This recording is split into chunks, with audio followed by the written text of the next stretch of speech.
자, 그 다음에요. 우리 리카르도 대등 정리를 한번 살펴볼게요. 리카르디안 이퀴밸런트 띠오렘 이렇게 되어 있습니다. 자, 우선 리카르도 대등 정리는 세고전학파고요. 케인즈 학파랑 대척점에 있는 거예요. 정부가 무슨 확장적 재정 정책 해봤자 이용 가능한 모든 정보를 다 사용하는 합리적 기대를 사용하기 때문에 아무 효과 없어. 이렇게 간다고요. 자, 우선 차근차근 내용부터 한번 보도록 하겠습니다. 자, 우선 1번에 보시면 고전학파 경제학자인 리카르도라는 학자가 제기했고요. 자, 세고전학파 경제학인 로버트 베로라는 학자에 의해서 재조명됐습니다. 그래서 가끔은 베로의 이렇게 리카르도 대등정리 이렇게도 표현을 해요. 자, 이거는요. 거기 보시면 정부가 돈이 없을 때 본드를 발행합니다. 오케이? 근데 이 본드가 사실 보면 우리는 자산이라고 생각을 해요. 야, 너 자산 말이야. 채권, 국공채, 예금, 주식, 부동산, 다양한 자산의 보유 수단이 있을 텐데 리카르도 등가 정리에 따르면 이건 아니고 자산이 아니라는 거야. 그럼 뭔데? 아니, 돈이 없으니까 지금 본드를 발행하는 거니까 자산이라기보다는 부채야, 부채, 정부의. 부채로 인식을 해서 미래에 세금을 거둘 것이다. 미래의 텍스로 인식한다. 이렇게 보시면 되겠습니다. 자, 그래서 이게 공채 중립성 정리라고 표현을 해요. 자, 공채를 발행해서 뭐 어쩌고 저쩌고 해봤자 경작에서 우리 중립성 정리라는 게 뭐야? 아무 영향 없다. 그렇게 얘기하는 거지. 그래서 이게 공채 중립성 정리 이렇게 얘기합니다. 공채 중립성 정리. 오케이? 이해 가시죠? 자, 거기 박스를 볼게요. 정부 지출이 고정된 상태에서 원래 이제 그것도 물어보긴 해요. 객관식에서는 정부 지출 수준이 고정된 상태에서 세금을 깎아주고요. 근데 여기서 말하는 세금, 조세는 뭐냐면 현재 세금이야. 현재 텍스를 깎아주고 조세를 감면하고 국채를 발행해서 지출 재원을 마련하더라도 경제의 실질적인 변수에는 아무런 영향이 없다. 이겁니다. 자, 여기서 공채 중립성 정리라는 것은요. 정부가 거기 두 번째 줄에 화살표 있죠. 재원 조달 방식의 변경. 재원을 조달하는 방식이요. 조달하는 방식을 변경하더라도 민간 부분에 아무런 영향이 없다. 변경은 의미 없어. 이렇게요. 이걸 나타낸다 라고 보시면 되겠습니다. 네, 이해 가시겠죠? 자, 구체적인 설명을 한번 보도록 하겠습니다. 구체적인 설명. 여러분, 전통적인 케인작파 얘기가 거기 나오고 있어요. 전통적인 케인작파 입장에서 봤을 땐 1번 정부 지출이 고정된 상태에서 국채를 발행하고 조세를 감면하게 되면 민간의 가처분 소득이 증가합니다. 그렇지. 만약에 본드를 발행해요. 그래서 정부가 재원을 마련하고 현재 텍스를 감소하게 됩니다. 본드를 증가시키고 이렇게. 자, 그러면 국채를 발행해서 현재 텍스를 줄이게 되면 민간의 가처분 소득, 디스포저블 인컴이 증가하게 되고요. 그 결과 소비가 증가하게 되고요. 그 결과 소비의 증가는 국민 소득을 증가시킨다. 이렇게 보시면 되겠습니다. 이해 가시죠? 오케이? 자, 민간의 소비가 증가하게 되면 총수요가 증가해서 국민 소득도 증가하게 된다. 그래서 이게 확장적 재정정책 그렇게 표현을 하는 것이죠. 자, 4번 한편 국채가 발행되면 경제 전체의 총저축이 감소하고 실질 이자율이 상승하면서 민간에 국채를 발행하게 되는 거니까 투자가 일부 감소하는 구축 효과도 있긴 하겠지만 뭐 여기서는 뭐 크게 신경 쓸 정도는 아닙니다. 자, 이게 이제 확장적 재정정책을 실시하게 되면 국민소득을 크게 증가시킨다. 이렇게 얘기할 수 있겠죠. 확장적 재정정책 이렇게 보시면 되겠습니다. 오케이? 다음. 근데 고전학파보다 이제 합리적 기대를 강조하는 새 고전학파 시각에서는 자, 뭐라고 생각하는가라고 하면 1번 합리적 개별 경제 주체들은 요게 나와 있어야 돼요. 합리적 또 기대까지 쓸게요. 기대를 반영하는 경제 주체들은 조세가 감면되고 국채를 발행했어. 그럼 이게 앞에서 얘기한 것처럼 이러한 작업을 했을 때 와, 나의 뭔가 소비 가능한 능력이 증가했다, 가처분 소득 증가했다, 이렇게 생각하는 게 아니라 거기 보시면 미래에 지금 현재 텍스는 감소했지만 텍스가 증가할 걸로 합리적으로 예상을 합니다. 오케이? 자, 그래서 이에 대비해서 미래에 내가 세금을 내야 되네. 그래서 저축을 증가시키는 거야. 나중에 세금 내야 되잖아. 그래서 저축을 증가시키게 되는 그러한 모습을 보이게 됩니다. 자, 그렇기 때문에 민간의 소비는 전혀 증가하지 않아.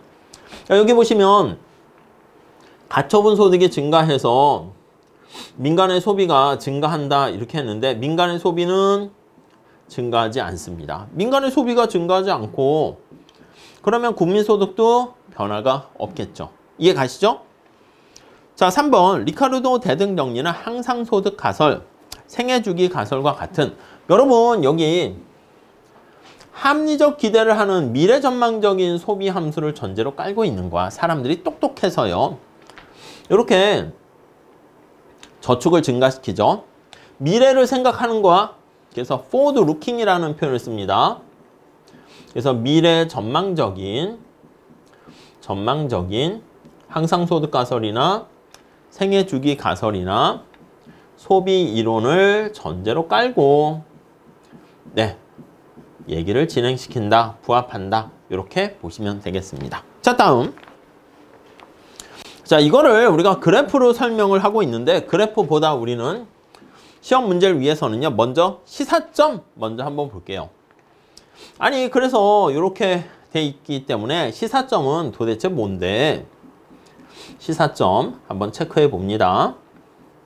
자, 시사점을 보면 정부의 확장적 재정 정책이 결론은 아무 효과 없다야. 자, 거기 볼게요. 3번 시사점. 국채가 발행되면 정부 저축이 감소하는 것만큼 민간 저축이 증가해서 경제 전체 총 저축은 변화가 없어요. 첫 번째, 국민 전체 총 저축이라 쓰면 민간의 저축과 정부 저축을 T-G 이렇게 볼 수가 있을 거예요. 자, 정부가 거기 나와 있는 것처럼 정부 저축이 감소합니다. 세금 거둘 거를 거두지 않은 거니까 T가 감소한다니까. 근데 민간 저축이 그만큼 정확하게 증가한다니까. 그래서 국가 전체, 국민 전체 요거는 국민의 총 저축은 그대로 변화가 없어요. 저축은 불변이다. 이해 가십니까? 국민 저축이 불변이기 때문에 저축과 투자에서 이자율이 결정되니까 이자율도 변화가 없죠. 이자율도 변함없고 민간의 투자도 변화가 없고. 자, 그래서 3번 리카르도 대등 정리가 의미하는 것은 어느 시점에서, 그러니까 너 지금 고통받을래, 내년에 고통받을래 이거야. 너 지금 현재 세금 낼래, 미래 세금 낼래 이거야. 조삼모사 비슷한 거지. 그렇기 때문에 어느 시점에 세금을 거두는가 그거는 별로 중요하지 않다 이렇게 보시면 되겠습니다. 자, 이거를요 그래프로 표현한 게 거기 위에 나와 있는 거예요. 아니, 시점 간 자원 배분 그 모형이야. 현재 소비가 있고 미래 소비가 있습니다. 예산 제약식이 이렇게 있습니다. 자, 그래서 거기 보시면 원래는 어떻게 되는 거냐면 A점, 여기가 초기 부존점이 돼요. A점은 어떻게 되냐면 여기 나와 있는 것처럼 내가 지금 세금 내고 미래는 세금 안 내요. 그래서 미래는 Y2만큼 되는데 Y1, 현재 내가 버는 소득에서 텍스를 부과하니까 이런 식으로 되는 거 알 수가 있겠죠. 오케이? 자, 그런데 이거를 바꿉니다. 바꿔. 미래 세금을 거두게 되고 현재 세금을 안 거두겠다 그러면 현재 세금을 안 거두니까 Y1이 여기 B점으로 이렇게 가게 되는 거예요. 이해 가십니까? 복잡하지 않습니다. 대신 미래의 세금을 거두게 되죠. 이제 거두는 금액은 당연히 동일하다는 걸 전제로 깔고 얘기하는 거예요. 현재 가치, 미래 가치로 바꿨을 때 동일한 크기만큼. 얘는 미래의 세금을 거두니까 T2. 얘는 현재 세금 거두지 않으니까 Y1. 아니, 그러니까 우리가 시점 간 자원 배분에서는요. A점을 중심으로 해서 선택 가능한 영역이 쫙 늘어나게 되는데 이런 식으로 현재 세금을 거두지 않고 미래 세금을 거두게 되면 초기 보존점이 A에서 B로 그냥 바뀌는 것 뿐입니다. 오케이? 그러니까 효용 극대화하는 선택점은요. 여기 2점이라고 하면 이렇게 되는 거니까 무차별 곡선이 이렇게 있네. 아무런 영향을 받지 않습니다. 그러니까 정부가 여기 나와 있는 것처럼 이렇게 본드를 발행해서 미래 텍스를 증가시키게 되면 초기 보존점을 A점에서 B점으로만 이동을 시킬 뿐이야. B점으로 이렇게 이동을 시킬 뿐이고 이동을 할 뿐. 이해 가시죠? 할 뿐. 아무런 차이, 영향이 없는 거야. 자, 이렇게 있고 3번 보시면 뭘 할까요? 3번 내용 설명. 3번은 한계라고 할까요? 자, 리카르도 등가정리 되게 가격하고 정부 정책의 무력성 명제로 센 표현입니다. 근데 이게 한계하면 진짜 현실에서 성립할 수 있을까? 그걸 봐요. 자, 거기 봅시다. 유동성 제약이 존재합니다. 차입 제약이 존재합니다. 사람들이 소비 지출을 늘리고 싶지만 차입이 불가능해서 소비를 할 수 없다면, 그러니까 리카르도 대등정리가 성립하려면 세고전 학파처럼 경제가 잘 돌아가는 상황이 돼야 되는데 뭔가 돈을 저축하고 아니면 내가 돈을 빌리려고 합니다. 차입하는데 제약이 존재한다거나 그러면 조세 감면이 당장 이루어지면 당장 소비가 증가해서 영향을 받게 된다는 거죠. 내가 지금 돈이 막 필요해. 경제가 잘 작동될 때는 은행에서 빌려도 되고 막 이렇게 해야 되는데 내가 신용 상태가 안 좋거나 뭔가 담보가 없거나 그렇게 되면 차입하는데 제약이 있게 되면 정부가 이렇게 현재 소비를 깎아줘가지고 현재 텍스를 깎아줘가지고 가처분 소득 증가하게 되면 케인즈 말이 더 설득력이 있게 되는 거죠. 그러니까 이런 제약 조건이 있으면 고전학파는 약간 그러니까 느낌 자체가 이론상 요거에 가깝고요.